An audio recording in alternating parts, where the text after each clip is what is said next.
ലോകപ്രശസ്തനായ ഫോട്ടോഗ്രാഫറും Pulitzer ജേതാവുമായ Kevin quarter എടുത്ത ചിത്രമാണ് നിങ്ങൾ കാണുന്നത്. 1993 കലാപവും ദാരിദ്ര്യവും പട്ടിണിയും കൊണ്ട് വരണ്ടുപോയ സുഡാൻ. ഭക്ഷണം കിട്ടാതെ ആയിരക്കണക്കിന് പേർ അന്ന് മരണപ്പെട്ടു. വലിയ വയറും ചെറിയ ഉടലുകളുമായി കുഞ്ഞുങ്ങൾ മരണത്തിലേക്ക് ആഴ്ന്നിറങ്ങി. ദുരിതാശ്വാസ ക്യാമ്പുകളിൽ ജനങ്ങൾ തിങ്ങി നിറഞ്ഞു. ഭക്ഷണത്തിനായി കലാപങ്ങൾ ഉണ്ടാവുന്നു. 1993 മാർച്ച് 23 കെവിൻ തൻ്റെ സുഹൃത്തിനൊപ്പം സുഡാനിൽ എത്തുന്നത്. UN ക്യാമ്പിന് സമീപത്തുകൂടി നടന്ന് കാഴ്ചകൾ പകർത്തവേ ദയനീയമായ ഒരു ഞെരുക്കം കാർട്ടർ കേട്ടു. ഒരു പെൺകുട്ടിയുടെ കരച്ചിലായിരുന്നു അത്.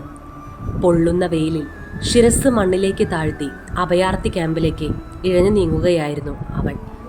വിശപ്പ് കൊണ്ട് അവളുടെ എല്ലുകൾ പുറത്തേക്ക് ഉന്തി നിന്നിരുന്നു. ക്യാമറ തുറക്കുമ്പോൾ ഒരു കഴുകൻ അവിടേക്ക് പറന്നിറങ്ങി. മരണവും ജീവിതവും ഒന്നിച്ച്.